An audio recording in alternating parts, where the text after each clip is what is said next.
Hello, good evening, नमस्कार। कैसे हैं मित्रों? आप सबको हमारे चैनल विवेकानंद विद्यापीठ में स्वागत है। मित्रों, पिछली वीडियो में हम लोग जहांगीर और शाहजहां को समझे थे। आज उसी मुगल साम्राज्य को आगे बढ़ाते हैं और आज हम लोग समझते हैं औरंगजेब। ये एग्जाम के पॉइंट ऑफ व्यू से वेरी वेरी इंपॉर्टेंट है। आपका एग्जाम में जो है लास्ट औरंगजेब तक पूछता है सवाल, उतना ही से आपका सवाल आता है, इसीलिए आप इसको बेशक बेहतर ढंग से इसको क्लियर कर लेंगे।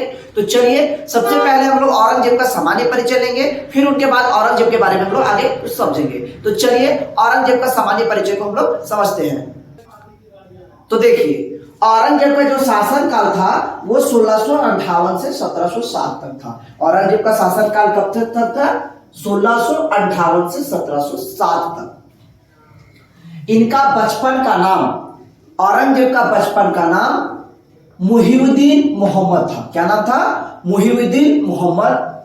इनका जो जन्म हुआ था 3 नवंबर 1618 ईस्वी को हुआ था। कहां पे हुआ था? तो दाहोद, गुजरात में। ये गुजरात में पड़ता है। दाहोद नामक स्थान पर इनका जन्म हुआ था। इनका औरंगजेब का कब हुआ था? 3 नवंबर 1618 को। औरंगजेब का जन्म कब हुआ? 3 नवंबर 1618। कहां पे हुआ? तो दोहाद, गुजरात में हुआ। इनके पिताजी का नाम था शाहजहां, यानी जो हम लोग पढ़े थे मुगल कला का, स्थापत्य कला का जो स्वर्ग पिछली वीडियो में हम देखे थे, तो वही शाहजहां इनके पिता है। और माता जी का नाम था मुमताज महल। और इनकी पत्नियां, तो देखिए, और ये मुगल कालीन जितने भी राजा हुए, किसी राजा का एक पत्नी नहीं थे। एक एक राजा की 10-12, किसी की 13, किसी के 7, किसी का 8, इतनी रानियां या इतनी पत्नियां हुआ करती थी। तो चलिए, हम लोग औरंगजेब के बारे में थोड़ा, उनकी पत्नियां, तो इनकी एक बीबी का नाम लिखे हैं नवाब बाई, एक दिलराज बानो बेगम, और भी बहुत सारी इनकी पत्नियां थी, लेकिन हम 2 ही लिखे हैं। ठीक है, ये इनकी पत्नियां हैं। अब आगे समझते हैं इनका राज्याभिषेक कब हुआ, यानी ये राजगद्दी पे कब बैठे। तो औरंगजेब जो है वो राजगद्दी पर कब बैठे?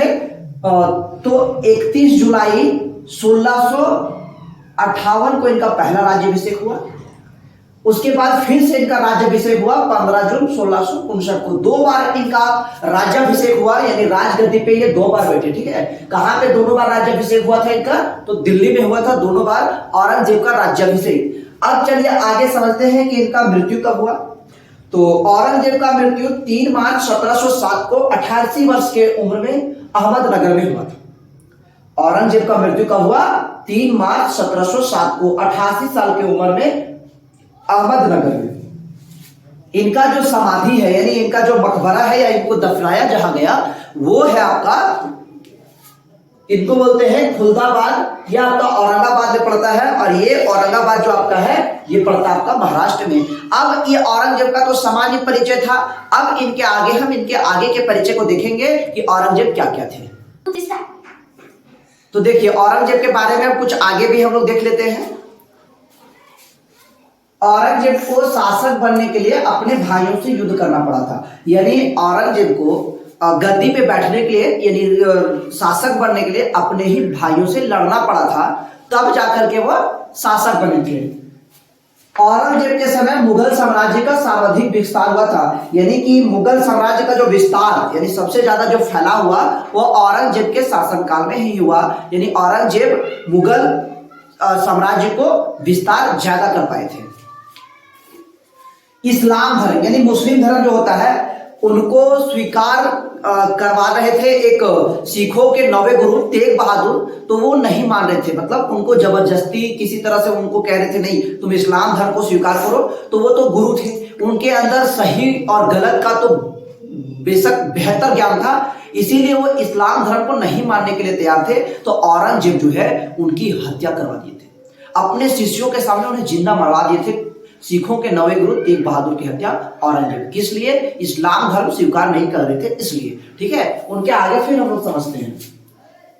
उसने 1679 में हिंदुओं पर जजिया कर लगाया था। जो जजिया कर को अकबर ने हटाया था, पुनः वही जजिया कर को हिंदू पर लगाने वाला औरंगजेब फिर बाद में बना। ठीक है, औरंगजेब क्या किया था? हिंदुओं पर जजिया कर लगाया था, जो गैर मुस्लिम नागरिकों को या हिंदुओं से जो वसूला जाता था टैक्स।